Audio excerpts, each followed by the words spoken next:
bem? Este é a Conexão Futura ao vivo aqui pelo seu canal Futura. E quando chega essa época do ano é tempo de preocupação para muitos brasileiros. E o motivo é porque estamos falando da mordida do leão, ou melhor, da declaração para o Imposto de Renda 2013, ano base 2012. Estão obrigadas a apresentar a declaração as pessoas físicas que receberam rendimentos tributáveis superiores a R$ 24.556,65 em 2012 e das 26 milhões de declarações esperadas para este ano, até ontem, segunda-feira, a Receita Federal do Brasil havia recebido pouco mais de 3 milhões de declarações. O prazo vai até o dia 30 de abril e sempre é o momento de muitas dúvidas. Quem é isento, o que é possível abater no imposto, quem pode ser dependente, como receber a restituição mais rapidamente? Bom, para responder a todas as suas perguntas em casa, a gente recebe aqui no estúdio a Bianca Xavier, que é advogada especializada em Direito Tributário e professora da Fundação Getúlio Vargas. E também conosco o Gilberto Braga, que é professor de Finanças do IBMEC. Logo mais, a gente também conversa com Elaine Bassaco, diretora de Marketing. E você em casa, como sempre, também é nosso convidado. Então aproveite para tirar suas dúvidas, participe da conversa, mandando mensagens, comentários e opiniões para o Twitter do canal Futura ou ligue para a gente no 0 Operadora 21 3523 4098. A gente está aqui esperando a sua participação. Bom, primeiramente, obrigado aos dois pela presença. Bem-vindos. Boa tarde. Boa tarde. Boa tarde. Bom, a gente falou aqui no começo do programa que é esse momento de dúvidas para muita gente, né? Tem gente que faz sempre a declaração todo ano, mas também sempre tem muitas dúvidas. O que mudou do ano passado para esse ano na hora de fazer a declaração, Bianca?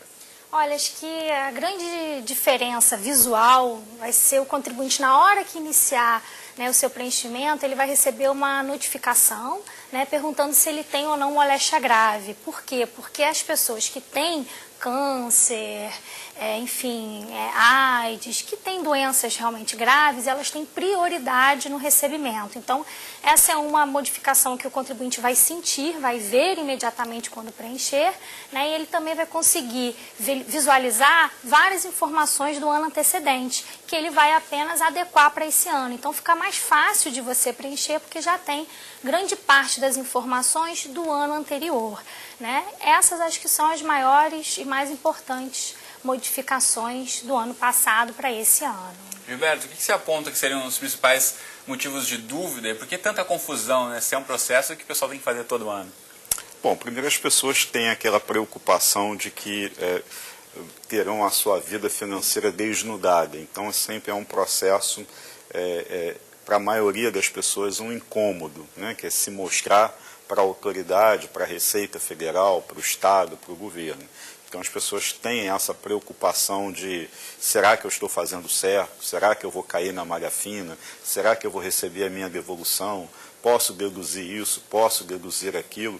E de uma forma geral, é sempre importante lembrar que existem dois tipos de formulário: o formulário completo e o simplificado. Então a grande dúvida é na hora de escolher qual escolher. E normalmente você vai escolher aquele que produza uma restituição, uma devolução mais elevada, ou aquele que produz um valor a pagar menor. O próprio sistema da Receita Federal, quando você preenche, ele sugere para você qual é o melhor formulário. Então, aquelas pessoas que não têm muitas deduções permitidas, tais como dependentes, escolas e despesas médicas, tendem a ficar no simplificado. Já as pessoas que têm algumas dessas despesas, mas não sabem se isso vai ser mais vantajoso, ou seja, fazer o formulário completo, lançando item a item as despesas permitidas, ou simplificado, devem fazer uma primeira tentativa no formulário completo, lançando todos esses itens, que se o outro for mais vantajoso, o próprio sistema vai avisar o contribuinte e ele poderá automaticamente migrar de um formulário para outro, sem a necessidade de preencher tudo outra vez. Ou seja, se você está na dúvida, comece pelo formulário completo, que se o simplificado for melhor, o próprio sistema da Receita Federal vai te levar a escolher o que é melhor. No final do processo vai aparecer lá outra sugestão, você vai ver de fato onde você vai sair, enfim, lucrando mais ou perdendo menos, né? Exatamente. Do ponto de vista. Essa questão que você falou de quem pode ser dependente é uma dúvida que muita gente tem, né? O dependente tem que ser desempregado, tem que ser alguém válido, tem que ser filho, se a pessoa trabalhar e tiver um rendimento menor do que deveria ser alguém que tem que declarar, quem pode ser dependente, Bianca? O grande problema é que a gente, quando vai preencher a declaração, tem uma imagem de dependente sendo qualquer pessoa que dependa financeiramente da gente. Esse é o conceito do dia a dia, de qualquer contribuinte. O problema é que o conceito de dependente para fins de imposto de renda é aquele que está na lei. Então, quais são eles? Quais são os limites? Bom, primeiro, né, filho tem que verificar se é menor de 21 anos, aí não tem problema, qualquer menor de 21 anos que seja filho. Agora, entre 21 e 24, só pode ser dependente se ele estiver em escola, faculdade, escola técnica. Então, cuidado, que mesmo aquele filho que tem 25, 26 anos, que ainda está em casa, que o pai e a mãe sustentam, né, ele é dependente do ponto de vista econômico, mas não para fins de imposto de renda, porque a legislação do imposto de renda impõe essa limitação, ter no ano de 2012, 24 anos e estar cursando faculdade. Se não for o caso, esse adolescente, né, esse jovem, ele já não poderá configurar na declaração de imposto de renda. Outra questão também que as pessoas erram, né, os pais, avós podem ser dependentes, mas depende do rendimento desse pai ou desse avô, né? É mais ou menos uma faixa de R$19 mil. Então, olhe bem, verifique no site da Receita se o seu pai, se o seu avô está dentro do rendimento que permite que ele seja seu dependente, né? Então, cônjuge pode ser, qualquer menor que você detenha a guarda judicial. O que é isso? Às vezes é um primo, é um sobrinho que você tem a guarda judicial. O que isso quer dizer? Tem que ter um processo que o juiz coloque essa criança, né, sob sua responsabilidade. Nesse caso, esse seu primo, esse seu sobrinho, pode aparecer como dependente. Mas o mais importante é que as pessoas só lembram do dependente para despesa. Todo mundo quer um dependente, né? Só que as pessoas esquecem que o dependente não é só para despesa. Se o dependente tiver alguma receita, algum rendimento, você tem que incluir no imposto de renda. Então, eu costumo brincar, né, que dependente bom é dependente pobre, né? Esse, sem dúvida, ele vai dar algum tipo, né, de auxílio ali, de diminuição de imposto. Agora, você tem que fazer o cálculo, faça uma simulação, veja se vale a pena incluir aquele dependente, porque você vai colocar todas as despesas, mas todas as receitas. Talvez a inclusão desse seu dependente esteja aumentando o seu imposto de renda. Então, nem sempre colocar um dependente é sinônimo de diminuir o imposto de renda. Às vezes é melhor fazer cada um na sua própria declaração. Então, vale a pena simular, vale a pena ver se esse dependente é realmente um dependente que vai trazer benefícios para o contribuinte. Gilberto, quer complementar? Porque hoje o dependente, você também, né, Bianca, tem que colocar o CPF dele. Então, automaticamente, a Receita Federal, por esse número, ele vai puxar se ele teve algum rendimento tributário. Exemplo, tem um filho universitário, tem menos de 24 anos, portanto, atende às condições legais que ela explicou, de ser dependente do pai e da mãe, de um ou de outro, por hipótese. E ele começa a estagiar porque está na faculdade e tem um rendimento proveniente da bolsa do estágio. Automaticamente, essa verba que ele recebe deverá ser acrescida. Então, não é só para um lado, tem que ser para os dois lados, foi isso que a Bianca explicou, só para as pessoas entenderem que hoje esse rastreamento é possível, porque a fonte pagadora, ou seja, a empresa onde o filho faz o estágio, vai informar para a Receita Federal o montante dos pagamentos anual que foi feito para esse estudante. Logo, o pai, ao deduzir o filho como dependente para fins de imposto de renda, terá que trazer o valor da bolsa estágio como receita e colocar naquele quadrinho como se ele, pai, tivesse recebido aquele dinheiro como se aquilo fosse uma outra fonte, um outro emprego que o pai tivesse. De certa forma, está complementando a renda da família, então tem que ser declarado também. Essa é a também. lógica.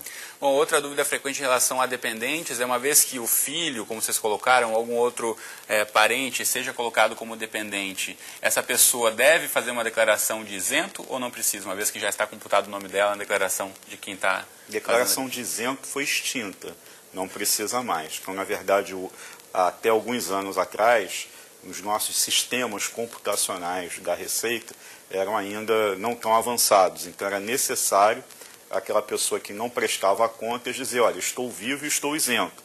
Hoje em dia, os sistemas são mais avançados e, automaticamente, a Receita consegue identificar as pessoas que recebem verbas de alguma forma, seja uma pensão ou trabalho, estão abaixo do teto, e pelas informações das fontes pagadoras, ela já classifica pelo CPF que aquela pessoa está abaixo do limite de dedução, que foi a declaração, que foi aquele que foi mostrado no início do programa, aproximadamente R$24 mil anual. Muito bem, a gente vai chamar agora para a nossa conversa a Elaine Bassaco, que é diretora de marketing de uma empresa em São Paulo. Boa tarde, Elaine, tudo bem? Boa tarde, Cristiano, boa tarde ao professor Gilberto e à doutora Bianca. Muito bem. Bom, você fez a declaração no ano passado e caiu na temida malha fina. Conta pra gente o que aconteceu, Elaine. Pois é, uma situação muito chata.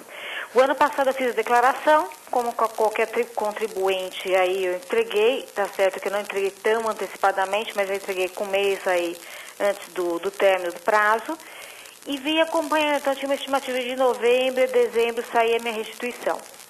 Não ocorreu, eu também checava constantemente no site da Receita e estava lá o seguinte frase normal: sua declaração consta em nossa base de dados.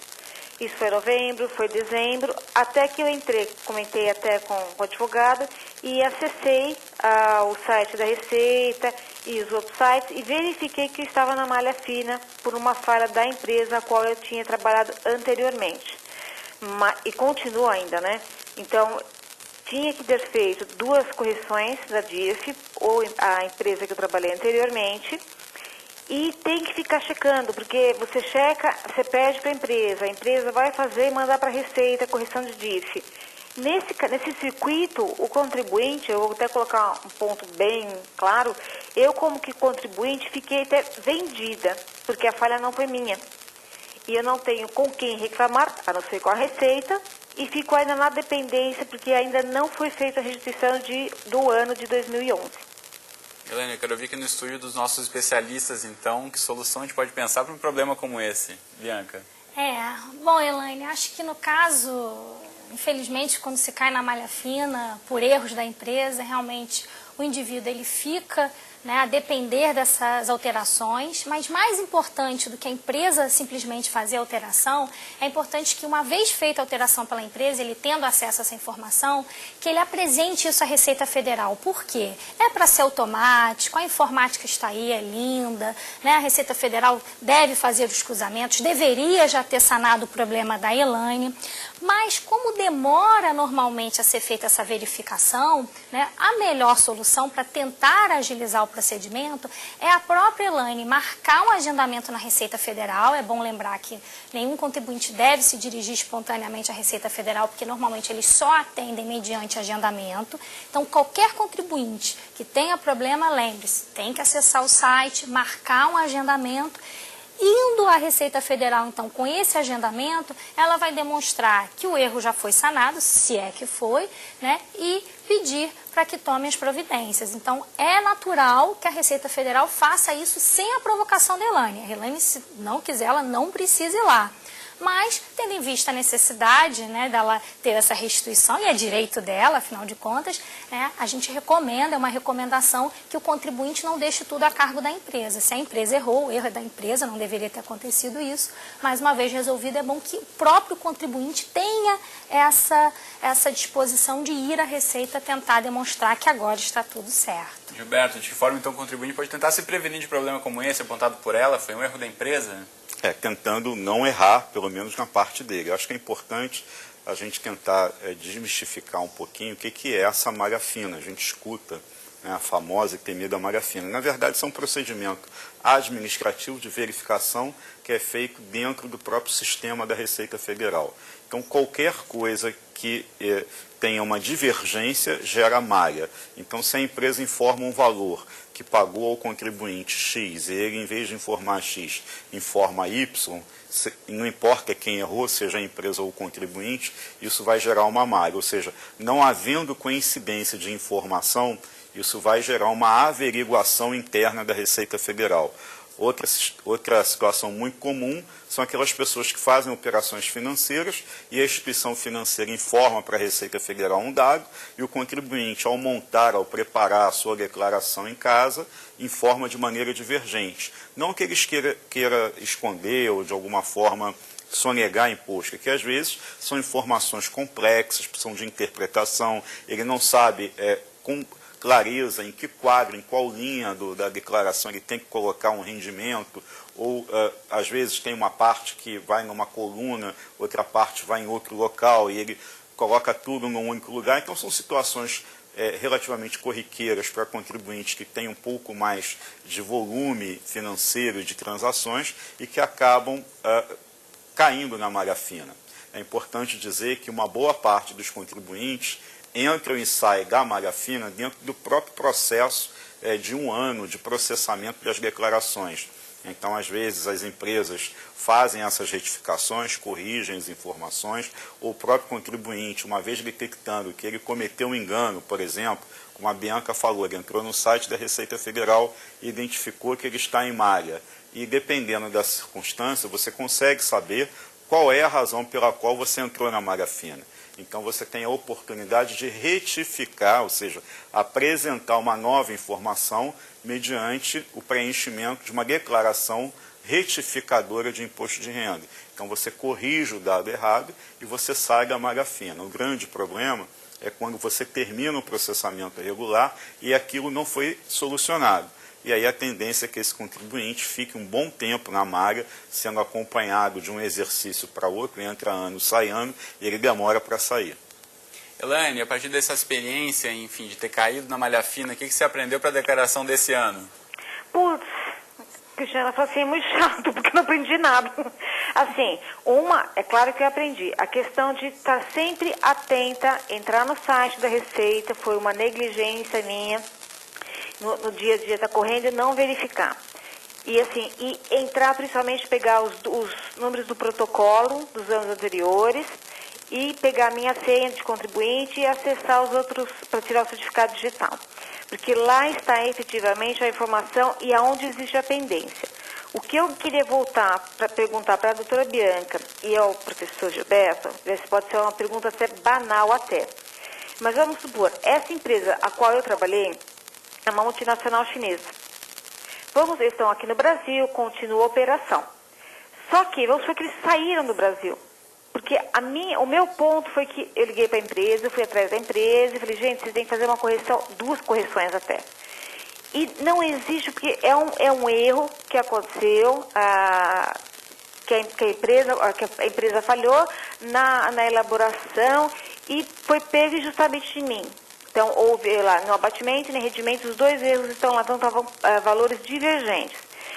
A Receita, ela não informa a empresa, porque no meu ponto de vista, ela deveria se acionar a empresa e a empresa automaticamente corrigir do contribuinte, ou alguma ferramenta mais rápida. Porque hoje a situação que eu estou é de correr atrás da empresa, implorar que a DIF seja corrigida, né? Para depois estar acompanhando no site para ver se sai restituição ou não. Então, tem como esse mecanismo ser melhorado? Como a Receita pode dizer? Porque, assim, a empresa está no Brasil. E se não estivesse? Gilberto. Bom, na verdade, são pequenas respostas diferentes. Quer dizer, a primeira é que a Receita Federal, infelizmente, parte do pressuposto que o contribuinte está sempre errado. Então, ela acredita na informação da fonte pagadora como verdade. Na dúvida, ela acredita na fonte empresarial e despreza a fonte do contribuinte. Então, ela sempre parte do pressuposto que quem errou foi o contribuinte. Segundo, quando a empresa erra a DIRF e o contribuinte, por exemplo, no seu caso, pelo que você explicou, há um erro no rendimento e um erro no desconto, ou seja, no imposto que foi descontado na fonte, a Receita Federal, a gente precisa lembrar que a declaração de imposto de renda é como se fosse uma confissão. Então, para fins jurídicos, né, Bianca, você está assumindo a responsabilidade por aquilo. Então, o que a Receita Federal trata? Ela admite que a verba que você disse que recebeu, ela é verdadeira. Ou seja, se isso é a favor dela, ela pega o maior valor. Mas, por outro lado, se ela checa o desconto e vê que a fonte pagadora não confirmou o desconto, ela deixa o valor a tributar, ou seja, o que você recebeu, e elimina o valor que foi descontado efetivamente na fonte, porque não foi informado pela empresa. Então, o efeito da diferença ele é maior do que ele realmente deveria ser, porque ele deixa de ser um simples erro de informação que foi maltratada e gera uma fonte não tributada e um desconto que foi abatido de maneira indevida. Então, ele aumenta, ele potencializa o valor dessa divergência. Se a empresa erra a DIRF, ela paga uma multa por isso. E essa multa ela pode ser até de R$5.000 por informação. Então é muito caro. E as empresas relutam primeiro em assumir esse erro e retificarem a informação perante as autoridades fiscais brasileiras. Então essa é uma razão, a multa ser cara, pelas quais muitos contribuintes como você têm dificuldade em conseguir solucionar a sua situação. E por último, eu acho que talvez, se você não conseguir solucionar amigavelmente dentro desse processo administrativo, talvez valesse a pena fazer uma ação judicial, e aí talvez a Bianca possa te orientar melhor. O que você acha, Bianca? Olha, eu concordo, do ponto de vista da Receita Federal, ela pode até assumir que o valor que a empresa informa é o valor correto, mas o contribuinte não tem que pagar multa. Lógico. Né? Então, a exclusão de qualquer multa que a Elaine venha a sofrer por esse erro da empresa me parece que é legítima. Ela não tem que pagar multa porque o erro não foi dela. Ninguém pode ser penalizado, multa é pena. Ela não pode ser penalizada por um ato que não foi ela que cometeu, foi um terceiro. Então, a questão do que ela vai ter que eventualmente pagar, isso é devido ao imposto, a gente não pode discutir. Mas a multa me parece que é indevida. Agora, além dela não ter que pagar a multa, essa empresa, por um erro dela, causou um prejuízo à Elaine. Então, ela terá, sim, sem dúvida alguma, meios aí jurídicos de requerer uma indenização da empresa, porque ela ficou todo esse tempo sem receber a restituição, né? Tem esses danos. Agora, como a Elaine falou, a empresa parece que já saiu do Brasil, Não, né? está aqui. Acho que a empresa já... Elaine, esclarece pra gente, a empresa ainda está no Brasil. Alô, Elaine? Bom, desculpa, ainda está no Brasil. O questionamento foi, e se ela não tivesse? Se não tivesse, seria um problema mais grave. Mas enquanto ainda está no Brasil, ainda pode recorrer a entrar com uma ação na Justiça. Infelizmente, nosso tempo está acabando, Elaine. Quero agradecer muito a sua participação e desejar aí boa sorte na resolução desse problema. Muito obrigado. Obrigado. Bom, tem perguntas do público aqui antes da gente encerrar, quero ouvir as dicas de vocês. Obrigado a vocês em casa por terem mandado as participações. O Thomas pergunta, quem deixa de declarar um ano e vai declarar no outro, quais são as consequências? Bianca. Os anos são absolutamente independentes. Se você declara um ano, aquele ano que você declarou não vai ter penalidade, não vai haver nenhum tipo de acréscimo em função de você não ter declarado o ano anterior. Agora, por exemplo, se você ao declarar o ano de 2011, 2012, for declarar o de 2011, vai sofrer multas e acréscimos naquele ano que você não declarou. Então, um ano é independente do outro. Então, se deixou de declarar 2011, não deixe o problema se agravar. Declare 2012, não há problema algum. Inclusive, muitas pessoas têm dúvida porque ele pede o número do recibo anterior. Então, as pessoas acham que é obrigado a ter o recibo anterior. Não precisa, essa exigência tem a obrigatoriedade só na forma. Hoje em dia não se precisa, não é um requisito para o envio da declaração. Então, caso você não tenha a declaração anterior, não vai haver problema algum. A recomendação é que faça esse ano correto e vamos tentar correr atrás do prejuízo do outro ano. Gilberto. Só rapidamente, isso se aplica também no caso da pessoa no ano anterior, por exemplo, 2011, ela estava desobrigada de declarar. Então, ela pode declarar normalmente agora, no ano de 2013, referente ao ano base de 2012, e não vai ter problema nenhum. Se ela não estava obrigada naquele ano, ela pode ficar um intervalo sem declarar, e somente quando ela adquirir novamente a condição de obrigatoriedade, ela retorna a fazer a declaração regularmente. Muito bem. A Sandra Paz pergunta, quem mora no exterior, mas tem patrimônio no Brasil, o que fazer? Aí vai depender de onde é o domicílio fiscal que ela adotou. Existem estrangeiros que detêm propriedade no Brasil e declaram o seu país de origem ou no país onde escolheram para ser o seu domicílio fiscal, ou seja, onde eles prestam contas com a Receita Federal. Então, se ela mantiver o domicílio fiscal no Brasil, ela vai ter que fazer a declaração para as autoridades brasileiras. Se ela mora em outro país e tiver feito a declaração definitiva de saída do Brasil, que é uma declaração de imposto de renda, pagou tudo que devia aqui, mas manteve aqui propriedade, ela passa a fazer ajuste de contas no país onde ela reside. Bem, a Marta pergunta aí, em tempo de mercado imobiliário movimentado, muita compra e venda de imóvel, quem compra ou vende imóvel precisa fazer uma declaração fora de época, Bianca? Isso é um erro muito comum. Ano passado, acho que foi o maior motivo, não sei se aconteceu isso com o Gilberto, de telefonemas desesperados no dia 30, que é o último dia. Por quê? Porque o ganho de capital que a gente chama, que é o lucro na venda de imóvel, você não paga esse lucro imobiliário, esse imposto de renda, você não paga em abril, você tem que pagar no mês seguinte à venda. Então as pessoas, como têm já essa cultura de que imposto de renda é um problema que você só resolve em abril, quando você vende o imóvel no ano, muitas pessoas não se dão conta disso. Então o que é importante o contribuinte saber desde já? Quando ele vende um imóvel com ganho, o que é considerado ganho? A diferença entre o que você adquiriu e o que você vendeu. Então, exemplo, você adquiriu um imóvel de 200 mil e vendeu por 800 mil. Essa diferença, ela vai ser tributada para fins de imposto de renda. Só que esse tributo, ele tem que ser pago num programa específico. É um programa que você baixa, faz o download exatamente igual ao de imposto de renda, mas o nome é ganho de capital. Então a pessoa tem que ir ao mesmo site da Receita, baixa esse programa chamado ganho de capital, o programa vai pedir as informações qual foi o valor de aquisição, ele vai calcular qual é o valor do tributo e você paga, né, imediatamente no mês seguinte a alienação. Lembrando que quem compra um outro imóvel em 180 dias tem isenção, existem hipóteses de isenção, mas a regra, é bom que o contribuinte saiba a regra que é a mais conservadora. Vender um imóvel com ganho tem que apurar imediatamente no mês seguinte para pagar e você só informa depois, você vai puxar esses dados, importar esses dados para a sua declaração de imposto de renda. Então, o imposto de renda na venda imobiliária, ele é devido naquele mês seguinte à alienação. Tá? Muito bem, rapidamente então, antes da gente encerrar, na tela para você o site, claro, da Receita Federal, que é receita.fazenda.gov.br.